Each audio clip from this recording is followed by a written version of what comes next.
देखिए, आज हम इस वीडियो में नक्सलवाद और बस्तर को लेकर बातचीत करेंगे। चूँकि आपको और हमको जानना अभी बेहद ज़रूरी है, क्योंकि आज छत्तीसगढ़ के बस्तर का क्या हाल है और छत्तीसगढ़ में जो नक्सली है उनका क्या हाल है। चलिए इस पर आपको विस्तार से जानकारी दे देते हैं। नमस्कार, मैं विशाल कुमार गोमासे और आप बस्तर लालटेन देख रहे हैं।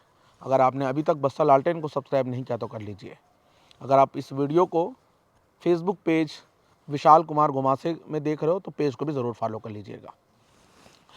देखिए, सबसे पहले हम नक्सलवाद पर चर्चा करेंगे। देखिए, बताया जाता है कि नक्सलवाद की शुरुआत पश्चिम बंगाल के नक्सलबाड़ी गांव से शुरू हुआ और उद्योगपतियों के द्वारा पश्चिम बंगाल के मजदूर किसानों को और बेरोजगार लोगों को वहाँ पे बहुत ज़्यादा परेशान किया जाता था, प्रताड़ित किया जाता था। इसी वजह से नक्सलबाड़ी गांव के एक चारू मजुमदार हुआ करते थे और चारू मजुमदार ने इन लोगों के खिलाफ एक संगठन को बनाया था और उस संगठन का नाम नक्सलवाद का नाम दिया था। और दरअसल ये देखिए, नक्सलवाद और नक्सलबाड़ी में भी बहुत ज़्यादा समझने की ज़रूरत है, क्योंकि देखिए नक्सलबाड़ी एक गांव है और नक्सलबाड़ी गांव को ही इस संगठन को नक्सलवाद का नाम दिया गया है।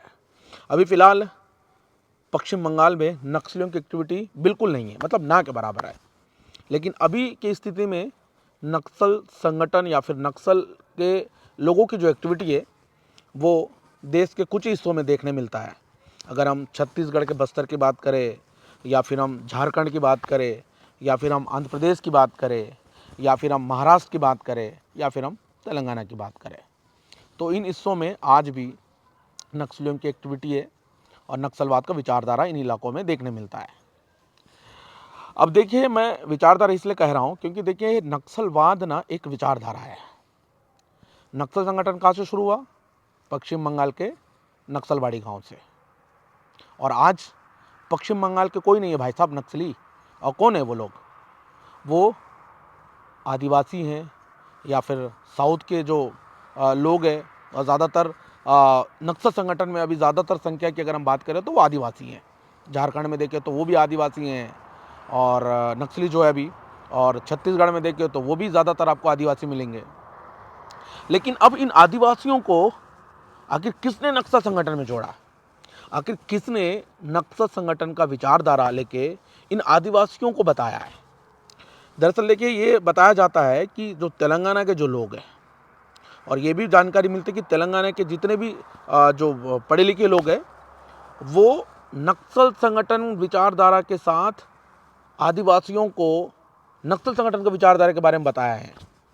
और उसके बाद विचारधारा को लेके आदिवासियों के पास पहुंचे ये लोग और धीरे धीरे आदिवासियों को नक्सल संगठन में जोड़ते गए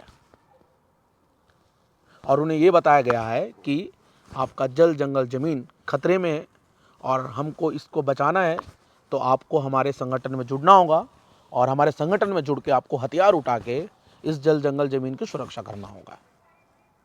उसके बाद धीरे धीरे बस्तर और झारखंड और आंध्र प्रदेश के जितने भी जो आदिवासी हैं वो धीरे धीरे नक्सल संगठन में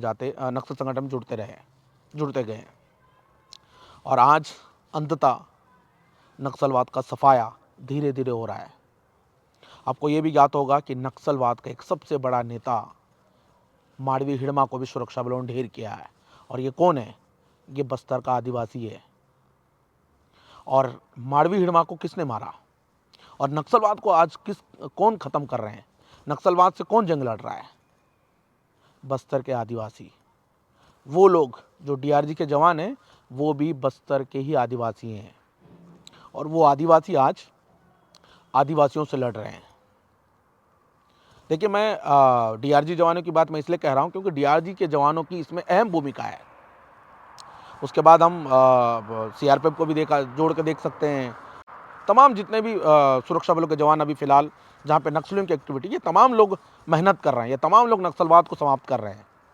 लेकिन इनमें सबसे अहम भूमिका डीआरजी के जवानों का है, क्योंकि डीआरजी के जवान जो होते हैं वो लोकल होते हैं और उन्हें सब पता होता है कि कहाँ पे नक्सली छुपे हुए हैं और कहाँ पे नक्सली जा सकते हैं।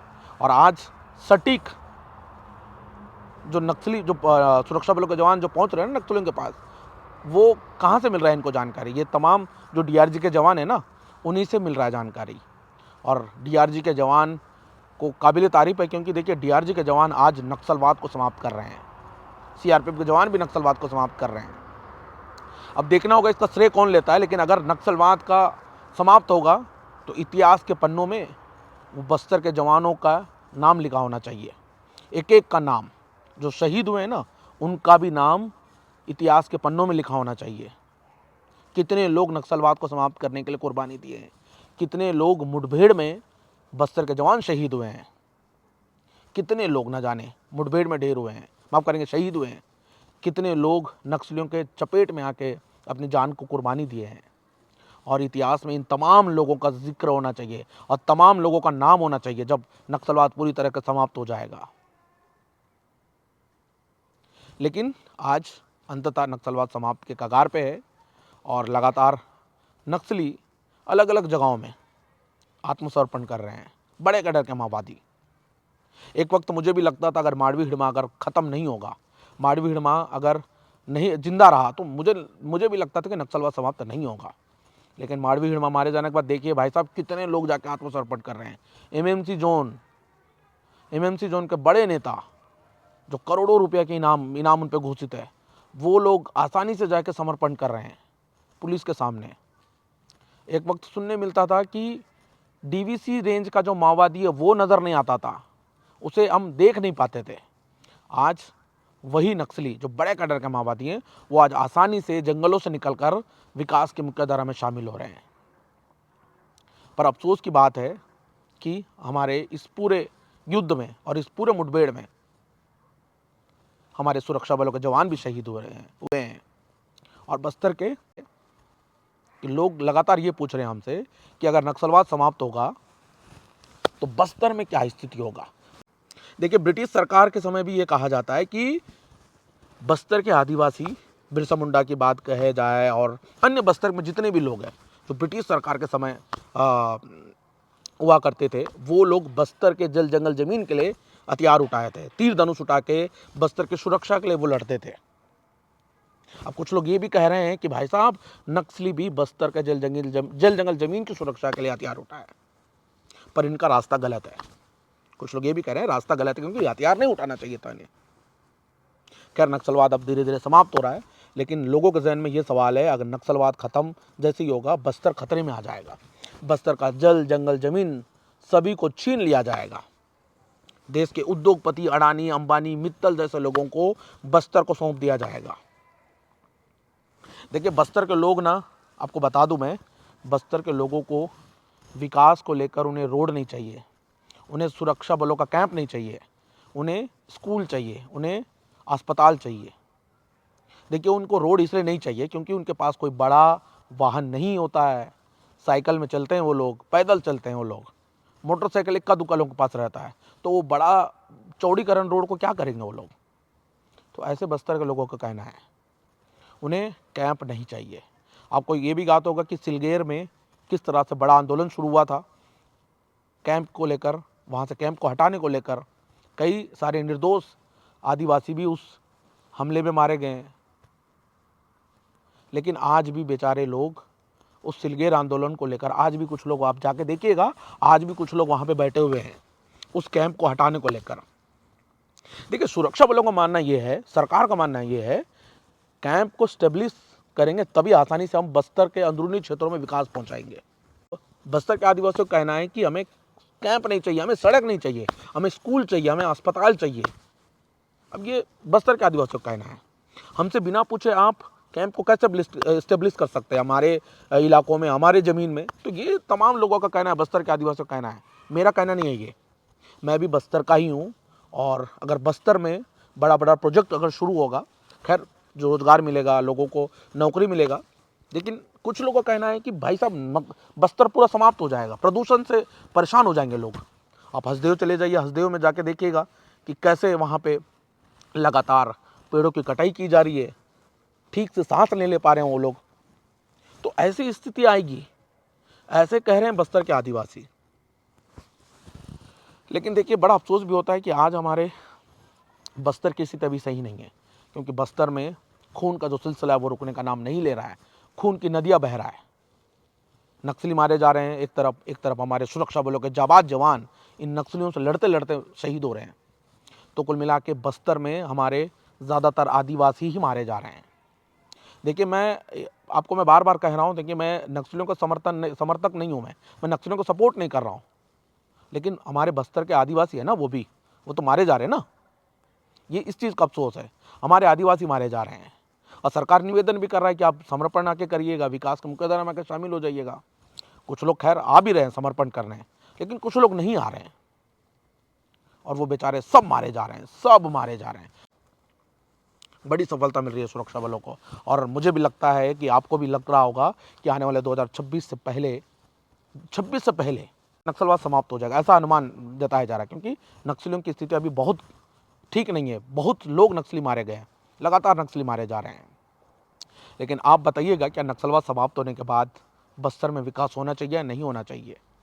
क्या बस्तर में हॉस्पिटल बनना चाहिए या नहीं चाहिए? क्या सड़क होनी चाहिए या नहीं होनी चाहिए? विकास पहुंचनी चाहिए या नहीं पहुंचनी चाहिए?